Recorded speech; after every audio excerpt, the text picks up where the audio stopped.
San bafla ani mugan ani duuru a kalo laban do laban labanw bɛ ka u teturu ka gɛrɛ. Bi ye araba ye ka bɛn décembre kalo tile 31 ma san bafla ni mugan ani duuru. Mali kɔnɔ ani Mali kɔ kan aw fɛn fɛn bɛ k'an lajɛ nin waati na aw bɛɛ folen don. Aw ka foli bɛ yan, aw ka wale ɲuman dɔn foli bɛ yan. Ka yirala k'a fɔ ko aw bɛ ka aw ka émission mandi de lajɛ nin waati na ni dɔw bɛ k'a lamɛn Facebook kan, chaîne YouTube kan, aw ka plateau sanuma plateau nɔrɔma ni o ye Biricom plateau ye, aw ka studio mandi studio sanuma ni o ye Biricom studio ye, aw denkɛ ni aw balimakɛ Dirisa Mɛmɛnta. Ka ɲinɛ aw fɛ i n'a fɔ laadala ko la waati o waati n'an sigira yan nɔ n'an ye babu daminɛ an b'a ɲini aw fɛ video aw ka aimer ka partager ka cœur caman bila sabula aw bɛ j'aime minnu kɛ aw bɛ partage minnu kɛ aw bɛ cœur minnu bila a bɛ kɛ sababu ye ka émission ka sankɔrɔta a bɛ kɛ sababu ye visibilité ka a dayɛlɛ restriction a bɔ wuli ka bɔ yen min ka bon ni a bɛɛ ye a bɛ kɛ sababu ye ka faamuya ka o carin kosɛbɛ ka hakiliw ka olu fana dayɛlɛ kosɛbɛ faamuya ka o bonya. Mali kɔnɔ Mali kɔ kan aw folen kɔfɛ halisa ka ɲinɛ aw fɛ video aw ka aimer ka partager aw kana ɲinɛ ka abonner an ka page Facebook la. Aw minnu fana bɛ nin waati na ko aw bɛ ka an lajɛ an ka chaîne YouTube kan Dirisa Mɛmɛnta a ye video aimer aw ka partager aw ka cœur caman bila aw kana ɲinɛ ka abonner fana an ka chaîne YouTube la. Aw abonnelen kɔfɛ an ka chaîne YouTube la a ye fɛrɛ kɛ aw ka cloche de notification aw ka olu activer. Bi 31 décembre sujet kelen de bɛ an bolo a sujet nafa ka bon kosɛbɛ a faamuyali nafa ka bon wa a plateau yɛrɛ sigili nafa ka bon a ka kan a bɛ a kunbɔ. Ni aw hakili b'a la fɛn min ye nin kalo tile 16 Américains ka jamana kan u ka faba n'o ye Washington ye Maison Blanche président Donald Trump ale ye sɛbɛn dɔ a y'a bolonɔ bila la sɛbɛn min bɛ yen nɔ ni o ye k'a fɔ ko anw ka jamanadenw Mali, Burkina, Niger ko désormais o visa ko la ko restriction totale c'est-à-dire ka a korun yɛrɛ an ka jamanadenw ka visa sɔrɔla ka don l'Amérique jamana kan o kɔrɔ ye jumɛn ko anw ka jamanadenw ka donni l'Amérique jamana kan a yamaruya dili o ka gɛlɛ ni kuma yɛrɛ jaranda an bɛ se k'a fɔ ko o ɲɔngirila o waleya min o hakilila min ni Donald Trump ye a ta fɛn min ye AES jamana sabaw ye ka a daminɛ Niger la kabi dɔgɔkun tɛmɛnenw na kunu Mali ale ni Burkina olu fana ye bataki bɔ ka ɲɛfɔli kɛ ka kunnafoniya lase ka fɔ ko Trump ye nin hakilila minnu ta o k'o togoya kelen don mesure de réciprocité o ye jumɛn ko n'i ye datugu an ɲɛ an b'an ka datugu ɲɛ ni y'an bonya an b'i bonya ni y'an dɔgɔya an bɛ bɔ miseliw fɛ sabula an bɛ yɔrɔ minɛ n'a fɔ bi an tɛ jɛni mɔgɔ ka jɔnmaya ye mɔgɔ tɛ bin an kan ni y'an filɛ mɔgɔ ye an bɛ jɛ ka adamadenya kɛ ni yɛrɛ m'an filɛ mɔgɔ ye i y'a kɛ min ye an yɛrɛ n'a ko ye jamana fila u ka communiqué bɛ yan ni Ala sɔnna ma an bɛna an da don a la ka tila ka analyse kɛ mun yɛrɛ de bɛ Trump bila nin na Trump a bɛ fili min na o fili in fana a bɛ se ka min lase Amérique ma ni Ala sɔnna ma an bɛna an da don la wa ka tila k'a yira aw la fɛnɛ fɛn min ye jamana in saba ye u bɛ sira min kan kun min b'a to nin tɛna u bɔ u taabolo kan nin tɛna u falen nin tɛna se ka foyi kɛ u la ni Ala sɔnna ma an n'an da don o fɛnɛ la Trump ye nin mesure min fana ta mesure an bɛ se ka classer catégorie jumɛn fɛ ni Ala sɔnna ma an bɛna o fana kɛ aw ye bi émission kɔnɔna na bi Biricom plateau kan o la aw bisimila halisa ko kura ye tuguni video ka ɲinɛ aw fɛ tuguni aw ka aimer ka partager Sisoko k'an ka finitigilakaw fo wulikajɔ la kuma bɛɛ waati bɛɛ surtout ni san laban in a tile laban na il est très important an ka tasibila kɛ ka ɲɛsin an ka finitigilakaw ma ka tasibila kɛ ka ɲɛsin maliden bɛɛ lajɛlen ma fɛn fɛn bɛ wulikajɔ la et surtout ka tila ka kuma di maliyɛnw ma 2025 kɔnɔna la min ɲɛna min jar'u ye 2026 kɔnɔna na u bɛ fɛ mun ka to sen na u bɛ fɛ yɛlɛma ka don min na ni Ala sɔnna ma bi an bɛ layidu ta ni Ala sɔnna ma ni technique m'an bila an na téléphone labila aw ye bi aw ka 2025 a résumé kɛ 2026 aw fana bɛ fɛ an ka sira minnu bɛ yen nɔ ka daminɛ anw yɛrɛ la fɔlɔ ni o y'an ka émission kɛcogo ye fo kana se aw hakilila min ye jamana ko la 2026 ni Ala sɔnna ma an bɛ tila ka kuma di aw ma aw fana ka aw fɛlata fɔ o la kosɛbɛ ni o waati sera an na téléphone numéro ko o labila aw ye walasa aw bɛ se ka don ka weleli kɛ cogoya min na fɛn min ye Mali finitigilakaw ye wulikajɔ a bɛ sen na kuma bɛɛ waati bɛɛ u tɛ sɛgɛn u tɛ ɲina fɛn min ye jatigɛli wale kɛbagaw ka u ɲini fɛn min ye a bandi suguya bɛɛ lajɛlen olu ɲinini u neutraliseli o baara o fana bɛ sen na wulikajɔ dɔw bɛ yen nɔ o kɛra an ka finitigilakaw fɛ ni Ala sɔnna ma an n'o wulikajɔ ka olu da aw tulo kan o wulikajɔ kɔfɛ an fana ye seereya dɔw sɔrɔ ka bɔ terrain kan wulikajɔ ninnu dɔw kɛra minnu fɛ yen ni Ala sɔnna ma olu fana dɔw ka seereya u ye min fɔ an ye an n'o fana lakali aw ye kosɛbɛ o la halisa video aw kana saliya ka a aimer aw kana saliya a partager la et surtout an b'a ɲini aw fɛ halisa aw ka abonner an ka chaîne YouTube la surtout an b'a daminɛ ni min ye o ye Mali armée ye communiqué min kɛ communiqué min ni u y'a yira k'a fɔ ko fɛn min halisa wulikajɔ min bɛ sen na ni o ye ka fasanban jatigɛli wale kɛbagaw la ko o wulikajɔ ko a caman bɛ sen na nin waati ne b'a dɔn kunun y'a f'i ye n ko opération kɔni n k'a kun ka ca kunun m'a f'i ye n ko n tɛ fɛn fɔ n'u m'a fɔ u ye caman ɲɛfɔ u m'a bɛɛ yɛrɛ fɔ yɛrɛ o m'a bɛɛ yɛrɛ fɔ yɛrɛ o kɔrɔ ko fɛn min recoupement olu bɛ sen na ratissage bɛ sen na halisa ni yɔrɔ min ko nɔgɔyara da bɛ se o yɔrɔ ma ni yɔrɔ min ko halisa ni o bɛ sen na da tɛ se o yɔrɔ ma an fana tɛna an da se a yɔrɔ ma ni Ala sɔnna ma nin communiqué a kɛra bi an ka finitigilakaw ka ɲɛmɔgɔso ka kunnafonidiso fɛ l'état-major général des armées informe l'opinion nationale du bilan des opérations FAMA du 30 décembre 2025 comme suit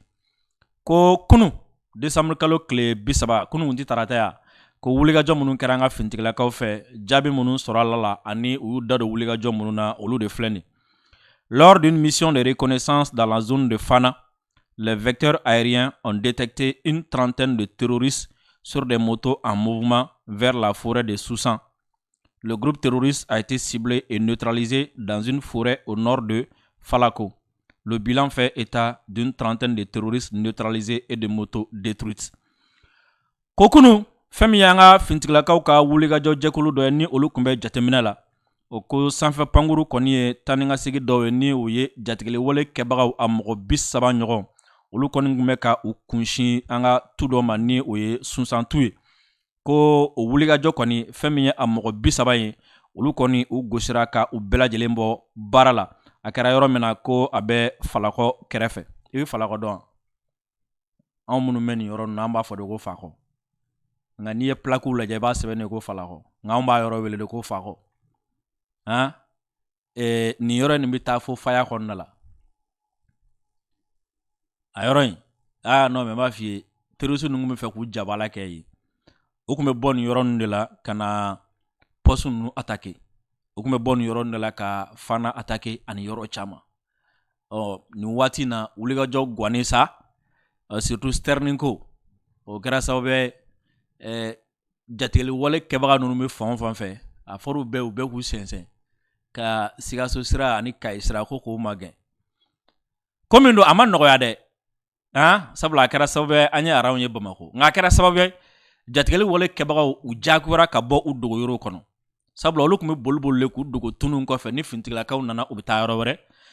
u ka nin fɛɛrɛ jugu in kɛra sababu ye ka kɛ muru ye k'u yɛrɛ kɔnɔ fara sabula u yɛrɛ bɛ obligé sisan nɔ k'a fɔ k'u bɛ taa sira de da ni min taara ye o bɛ kɛ kuncisu ani dafara su ye o kɛra sababu ye ka u ka sigida caman bɛ ka yen jama dɔgɔya ko a mɔgɔ 30 Sisoko ko a bɛɛ lajɛlen bɔra baara la wa fɛn min y'u ka bolimafɛn moto olu fana tiɲɛna. Au cours des opérations de contrôle territorial dans la zone de Kidal, des éléments terroristes ont été repérés dans leur tentative de se dissimuler afin de perpétrer des actes criminels à Damazera Khan. Une frappe de précision a permis de neutraliser le groupe terroriste ainsi que leurs moyens logistiques. Ko fɛn min y'an ka finitigilakaw ka jamana a dugukolo kɔlɔsili a wulikajɔ dɔ senfɛ ko jatigɛli wale kɛbaga dɔw bɛ yen nɔ olu tun bɛ fɛ ka u dogo yɔrɔ dɔw la u dogoli senfɛ ka sɔrɔ k'u ka kɔnɔnajuguya baara ka olu kɛ yɔrɔ min kun do o ye Ama Zerakan ko fɛn min y'an ka sanfɛ pankuru olu ka sumali jateminɛli ani u ka gosili o kɛra sababu ye ka nin jatigɛli wale kɛbaga minnu kun faralen no ɲɔgɔn kan ani u bololaminɛw ka bɛɛ lajɛlen tiɲɛ. Toujours dans la région de Kidal, dans un effort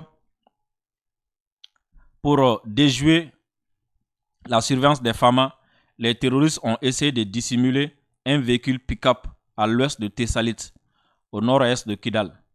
Ko alisa Kidal marala jatigɛli wale kɛbagaw olu ka wulikajɔ walasa ka se ka an ka fintigilakaw ka sɔmi u ka kɔlɔsi ka n t'a dɔn n bɛna fɔ cogo min na ka u dɛn ka ko dɔ kɛ an ka fintigilakaw ɲɛnama an ka fintigilakaw ɲinangolobaatɔ k'a fɔ k'u b'u dɛn ka ko sugu dɔ kɛ ko k'u to o ko la waati min na u ye bolimafɛn dɔ u y'o dogo o dogolen ko a kɛra yɔrɔ min fanfɛ o ye Tessaliti ye ni ale bɛ Kidal mara la. Après un examen minutieux il a été frappé avec succès. Ko kɔlɔsili jateminɛli ani sɛgɛsɛgɛli o kɛlen kɔfɛ ni bolimafɛn kɔni a gosira ka bɔ baara la. L'explosion qui a suivi met clairement en évidence la présence d'explosifs à l'intérieur du dit véhicule. Ko ni bolimafɛn kɔni gosili fodonka min bɔra ani tasuma min bɔra o b'a yira k'a fɔ ko mugujugu de tun bɛ a kɔnɔna la. Dans la région de Tombouctou, une mission de surveillance aérienne a repéré et frappé des terroristes au sud d'Atara. Plusieurs terroristes neutralisés et des équipements détruits. Ko fɛn min ye Tombouctou mara o don kelen na ko an ka fintigilakaw ka sanfɛ wulikajɔ n'u ka kɔlɔsiliw kɛra sababu ye ka jatigɛli wale kɛbaga dɔ fana ka olu bugunatigɛ ka olu ye a kɛra yɔrɔ min na o ye Atara ye. Atara o y'an ka yɔrɔ ye. Atara olu y'an ka dugu nka ne ma se yen de. Atara ye non mais Atara ninnu o y'an ka dugu ye. Plusieurs terroristes neutralisés et des équipements détruits. Ko fɛn min ye jatigɛli wale kɛbaga caman ye olu bɔra baara la wa u ka minɛn caman fana o tiɲɛna. Dans la région de Mopti, un groupe armé terroriste a été neutralisé avec succès au nord-est de Numbozo et un deuxième au nord de Jafarabe. Ko fɛn min Mopti mara kɔnɔna ye jatigɛli walew ka fara ɲɔgɔn kan jɛkulu dɔ fana bɔra baara la. Fɔlɔ o kɛra Numbozo yan fanfɛ, filanan o kɛra Jafarabe yan fanfɛ. L'état-major général des armées assure que les femmes demeurent vigilantes et ne laisseront aucun répit aux groupes armés terroristes sur l'ensemble du territoire national. Si sɔgɔ n'i ye nin frappe kelen f'i ye, n'i ye nin gosili kelen f'i ye, a si tɛ terroriste kelen. A bɛɛ ye terroriste kulu caman de gosilen k'u bɔ baara la. Wa a gosili fɛn fɛn bɛ yen nɔ k'a fɔ ko jatigɛli wale kɛbaga ma faga min na, a dɔgɔyalen o ye 10 ye. Sinon fɔlɔ o ye 30 ye. Donc o b'a yira k'a fɔ ko kunun tile kɔnɔna la jatigɛli wale kɛbaga min bɔra baara la Sisoko fɛn fɛn 100 ye a bɛ caya ni o ye. Sisoko hukumu kelen kɔnɔna la nin gosili ninnu kɛra mɔgɔ dɔw ɲɛna dɔw y'a ye a ma lakale olu dɛ olu y'a ye de. Sisoko u ko u to u sigiyɔrɔ la ko u balila ka mankan mɛn. Ko mankan kɔni bɔlen ko fɛn min ye jatigɛli wale kɛbaga k'olu commencera ka yɛrɛkɛ ka boli ko frappe fɔlɔ kɛra ko k'olu to o jateminɛliw la ko mankan dɔ bɔra sanfɛla ni dugumana la ko fɔ olu yɛrɛ ko k'a ka ɲi ten. Alaye k'olu yɛrɛ ko a ka ɲi ten parce que tellement ko gosili gɔnna k'a guwan mankan de ka bon wa tasuma de don wa jumɛn don olu yɛrɛ sirala sa ko ko a dɔ la ko kɔri bɔmu dɔ tɛna olu fana sɔrɔ k'u to ka bugu kɔnɔ ko non ka kɛ pe ko fɛn t'aw sɔrɔ. Sisoko a ko ma ko wallahi k'an bɛ fɛn minnu fɔ ko tiɲɛ don. Ko ale tun bɛ kuma ninnu caman mɛn anw da anw b'a fɔ ko fintigilakaw ye nin gosili kɛ an b'a fɔ drone ye nin gosili kɛ armée ye nin gosili kɛ avion ye nin gosili kɛ Sisoko k'olu tun b'a mɛn tiɲɛ dɔ kun dalen don an dalakan na dɛ nka i b'a dɔn ni mɔgɔ n'i ma ko ye i b'a minɛ cogo sugu dɔ la. A ko ka sigida la ko mɔgɔ dɔw yɛrɛ kun bɛ yen ni olu kun ye an ka kuma ninnu lakali olu ye k'an ka video ninnu k'a la olu k'a lajɛ k'olu b'a fɔ ninnu bɛ kuma dɔrɔn de la ko nka ko kunun ko o mɔgɔw yɛrɛ de nana ale ma ko tiɲɛ yɛrɛ la ko i kun bɛna video minnu yira n na i kun bɛna kuma minnu yira n na an ka lamɛn ko wallahi ko temps dɔ ko kelen t'a jɛ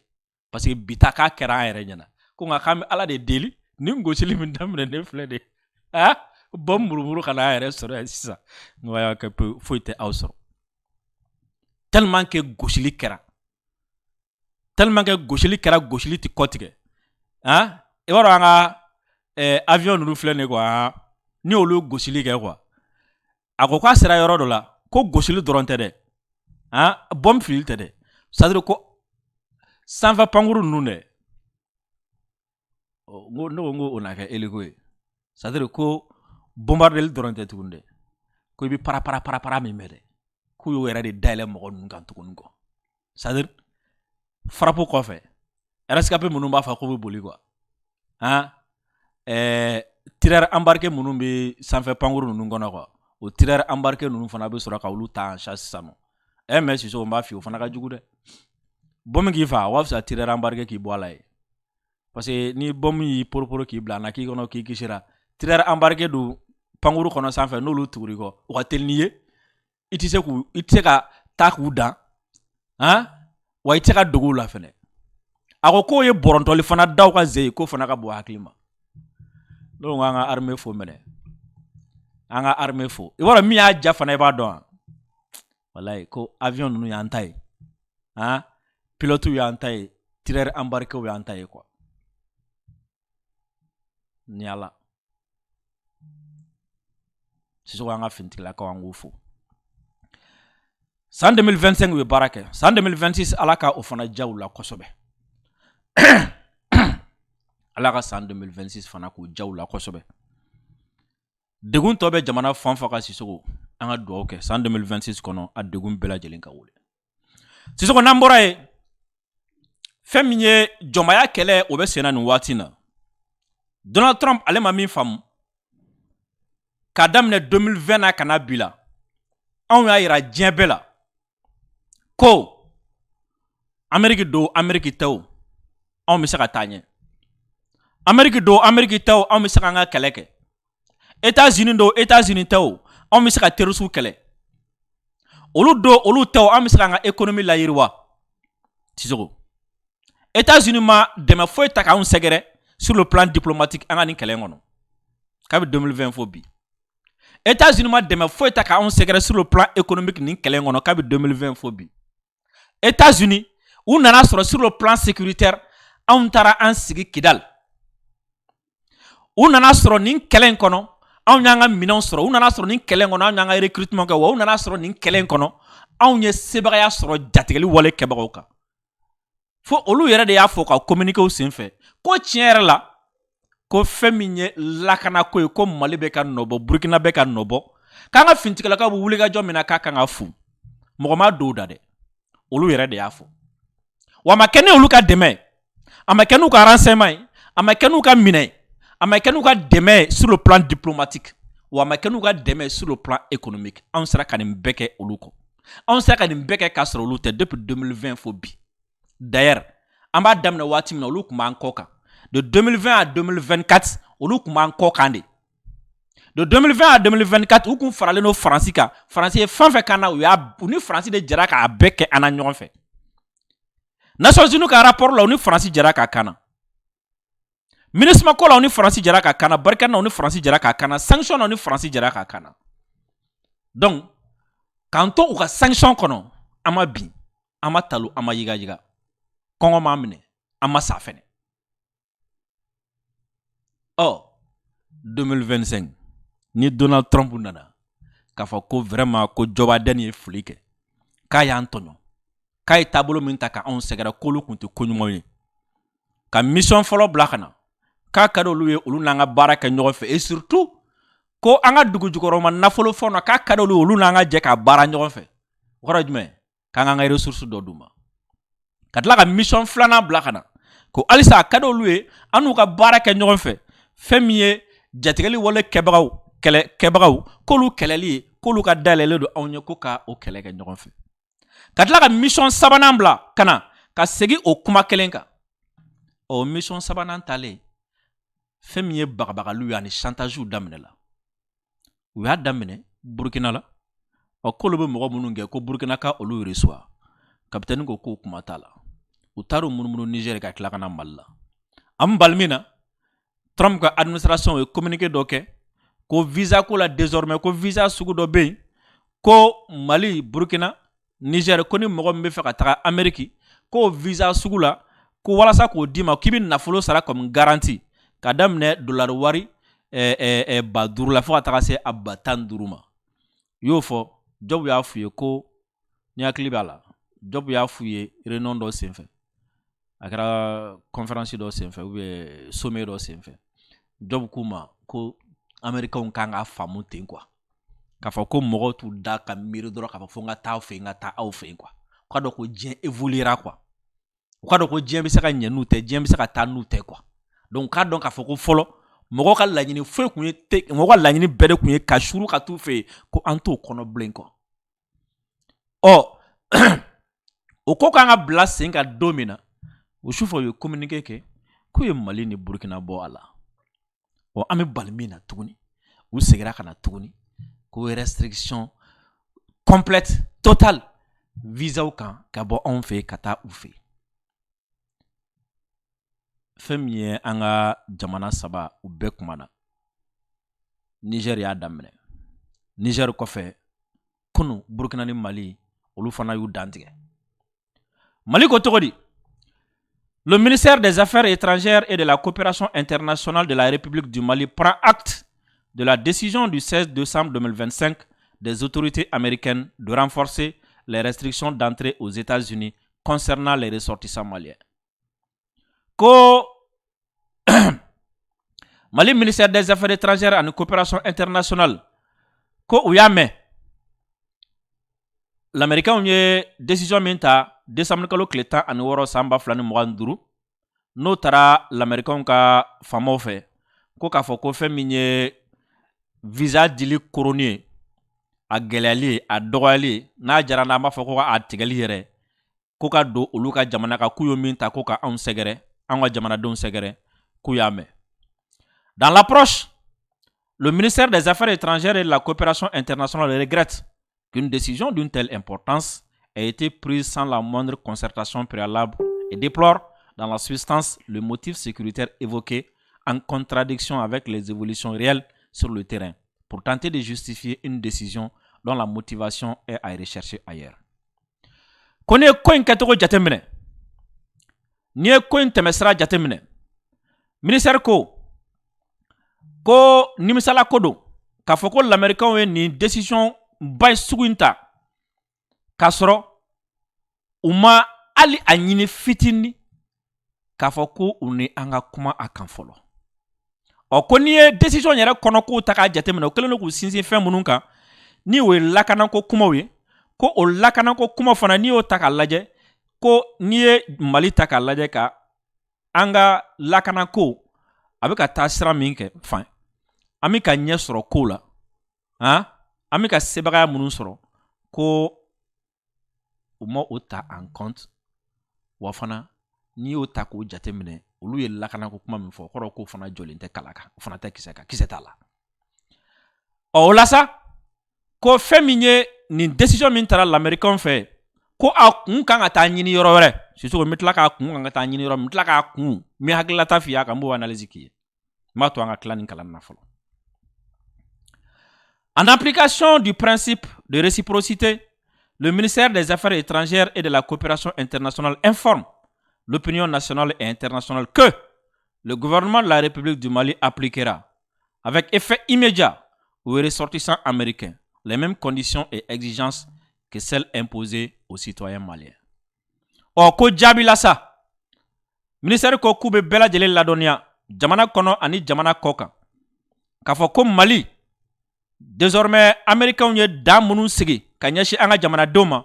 k'olu fana y'o dan kelenw ta ka américains ka jamanadenw sɛgɛrɛ minnu bɛ fɛ ka na anw fɛ yan n'u ye min wajibiya anw kan o kelen wajibiyalen d'u kan n'u ye min da anw ka mɔgɔw kan o kelen dalen d'u ka mɔgɔw kan n'u ye min jagoya anw kan o kelen jagoyalen d'u ka mɔgɔw kan wa n'u ye min tigɛ an na o tigɛlen d'u ka mɔgɔw fana la. Le ministère des Affaires étrangères et de la coopération internationale réaffirme l'attachement du gouvernement de la République du Mali à promouvoir des relations de coopération fructueuses et empreintes de respect réciproque avec tous les partenaires internationaux. Ministère ko kuba yɛrɛ k'a fɔ ko jamana in ko fɛn min ye ani jamana wɛrɛ ni ɲɔgɔn cɛ koɲɛw ka o kɛ sira ka sira min ni bɛɛ lajɛlen bɛ a tɔnɔbɔ wa sira min fana ka ni ɲɔgɔnbonya b'a kɔnɔ i bɛ bonya ko anw sigilen don kan o y'anw taabolo ye wa anw tɛ n'o bila an b'o bila fɛnɛ. Kuluba le 30 décembre 2025. N'an bɔra Mali la an bɛ taa Burkina. Le gouvernement du Burkina Faso a pris acte de la décision annoncée le 16 décembre 2025 par les autorités des États-Unis d'Amérique relative au renforcement des restrictions d'entrée sur leur territoire. Décision qui inclut désormais le Burkina Faso parmi les pays soumis à des restrictions totales de visa. Burkina jamana ɲɛmɔgɔ fana ko u y'a mɛn Américains ye ni hakilila minnu ta k'a fɔ ko ka gɛlɛya don visa sɔrɔli la ka ɲɛsin u ka jamanadenw ma Burkina jamanadenw ma ko gɛlɛya min ni désormais ni Burkina jamanadenw fana kofɔra a kɔnɔna la. En application du principe de réciprocité, le gouvernement du Burkina Faso informe l'opinion nationale et internationale de sa décision d'appliquer aux ressortissants des États-Unis d'Amérique les mesures équivalentes en matière de visa. Ko fɛn min ye tajuru sara bolo ma ye ko Burkina fana jamana o fana bɛ diɲɛ bɛɛ lajɛlen ladɔnniya k'a fɔ ko olu fana ye fɛɛrɛw tigɛ Amérique ye min tigɛ u ka jamanadenw na o fana y'a tigɛ Amérique ka jamanadenw na.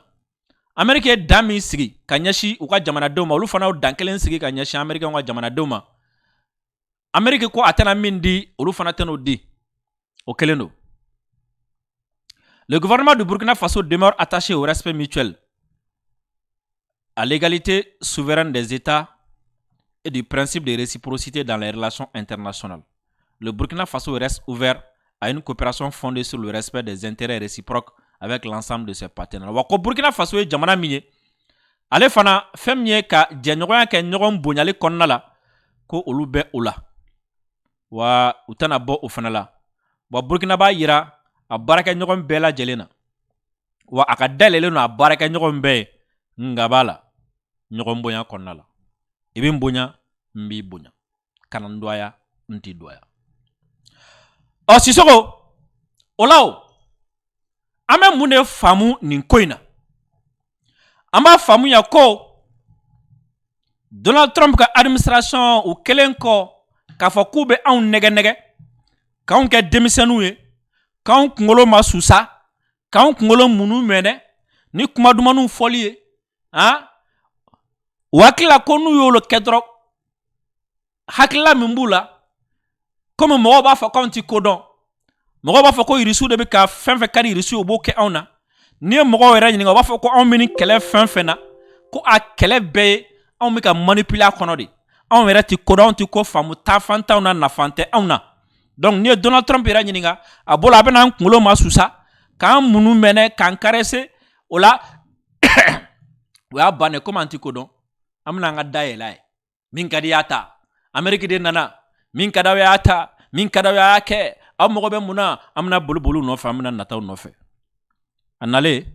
a ye k'a fɔ ja an bɛ kɛlɛ min na kɛlɛ sɛbɛlama don ninnu ti nɛgɛ ninnu ti kunkolo ti munu mɛnɛ dɔrɔn ninnu tɛ flatter dɔrɔn quoi k'a fɔ i b'u flatter dɔrɔn u bɛ ka jamana ta k'a d'i ma parce que u ti kodɔn o ma marcher. Donald Trump ko parce que dɔrɔn ale ko Joe Biden filila ale ka ɲi donc ale ka ɲi dɔrɔn fɔli kama ko fɔ anw ka da ale la jagoya la anw ka da ale la jagoya la anw ka sɔn ale la jagoya la anw k'an ka da yɛlɛ ale ye jagoya la ale ye jɔn ye? La confiance là ça ne se gagne pas juste avec des mots. La confiance là ça ne se gagne pas du jour au lendemain. Après 4 ans de combat acharné contre le Mali, en quelques mois, vous venez juste nous obliger à vous faire confiance. Vous pensez juste avec 3 missions envoyées au Mali, au Burkina et au Niger, avec quelques déclarations, ou le fait simplement que l'ambassadeur des États-Unis au Mali chante l'hymne national, c'est fini. On va faire confiance? Non, à t'inquiéter quoi. Au fente. Au maniana bo 600. Donc, Trump yɛrɛ bolo 600. Comme a dégagé de chantage ni pression na. Donc, ale fana donna Francis tala 600. akuma bo la ka khoro n'olu bɛɛ kele donc ale fana donna chantage la ni pression na sisan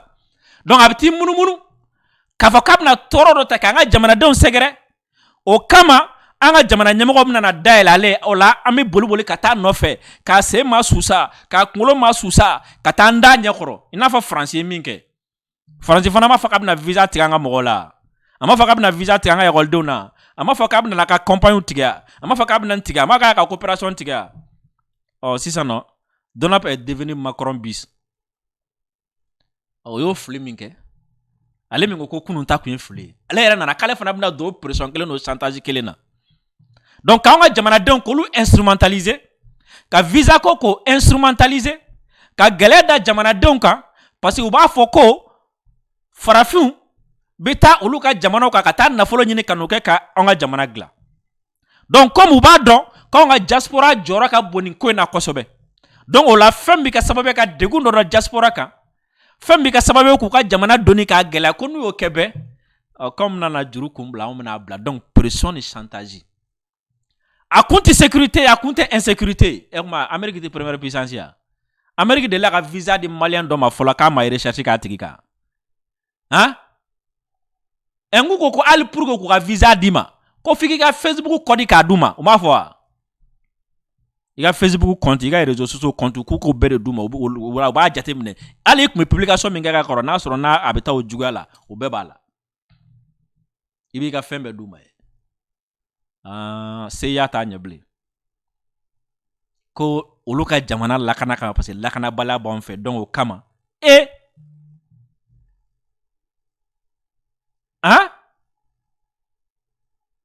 Sissoko i hakili b'a la 11 septembre 2001 attentat des tours jumelles Ben Laden ye gosili min kɛ o attentat min kɛra Amérique World Trade Center la avion minnu donna tour jumelle ninnu na Sissoko o avion ninnu pilote kun ye malien de ya o avion ninnu pilote kun ye burkinabé de ya o avion ninnu pilote kun ye nigérian de ya o avion ninnu pilote kun ye syrien de ya est-ce que afghan de do est-ce que irakien de kun do non a pilote caman kun ye saoudien de munna ma visa jɛ saoudien na do fo bi parce que diɲɛ pétrole à 1/5 bɛ bɔ o b'o bolo donc c'est pas une question de sécurité malien dɔ de la ka attentat kɛ u fɛ fɔlɔ de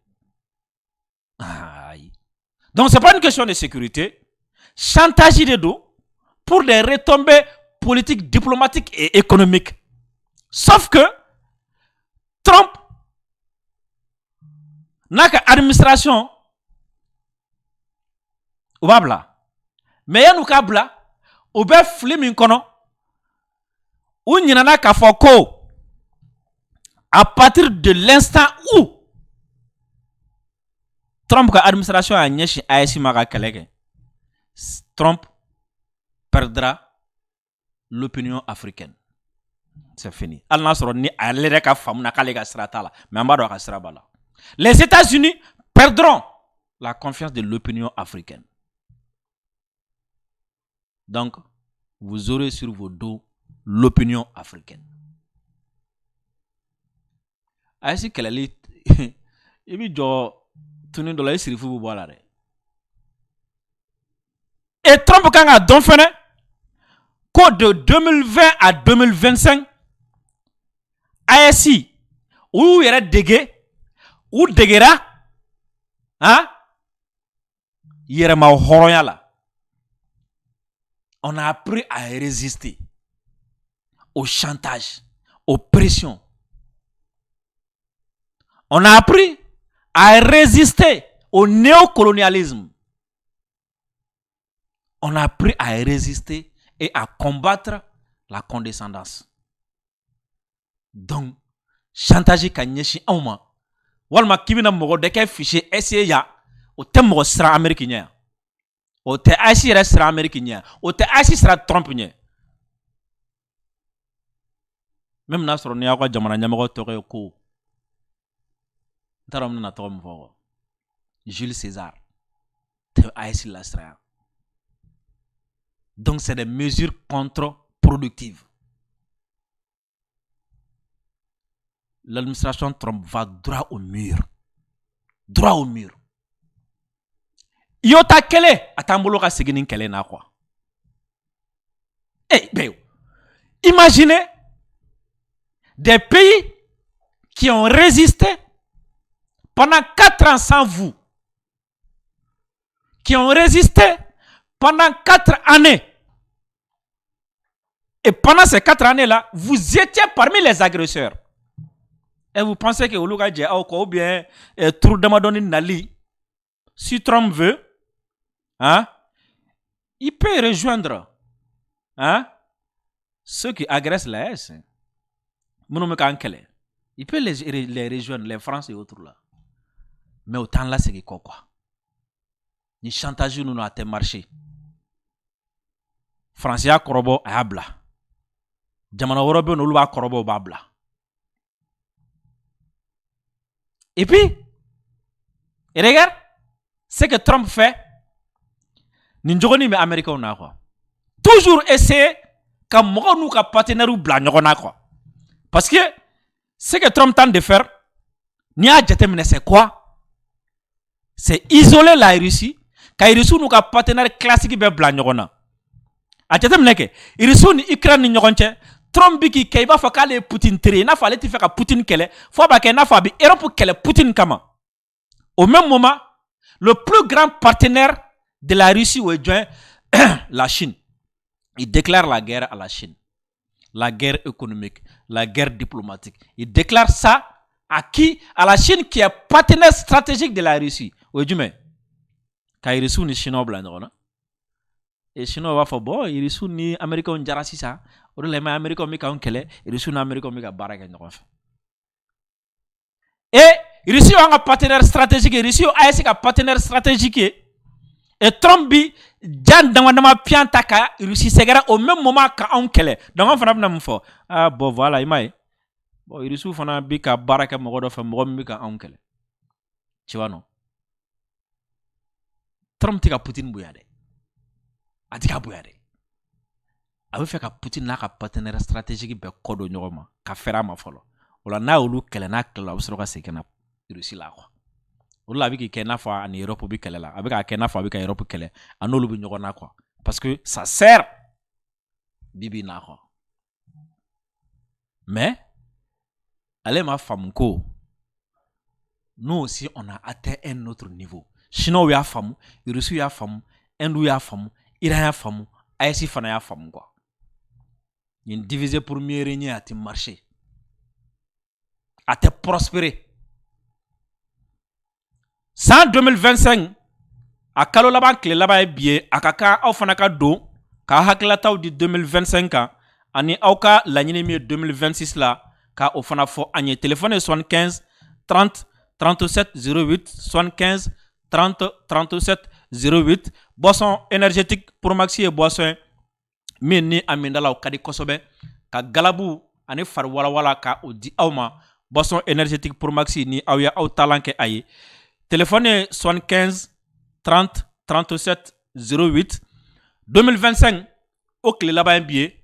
2026 er damadone amedo konnala 2025 munyana ni o kanga to sena 2026 2026 anga nga nyeshi projet badjuma ni ala sonama ni téléphone la blale awi émission ma bande al sa décryptage tobi sisoko am bla karama ko fe an tla ka nyogon soro plateau en kano décryptage la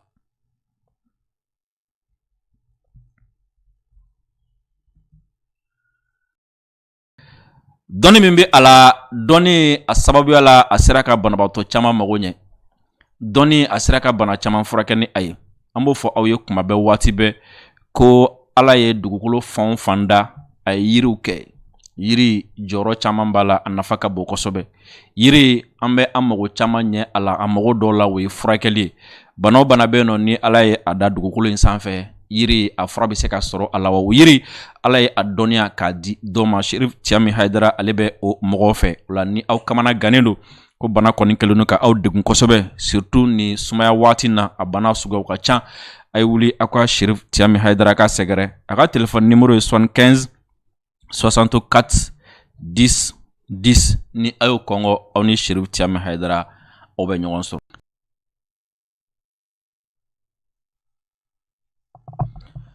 Sisoko fɛn min ye an ka jamana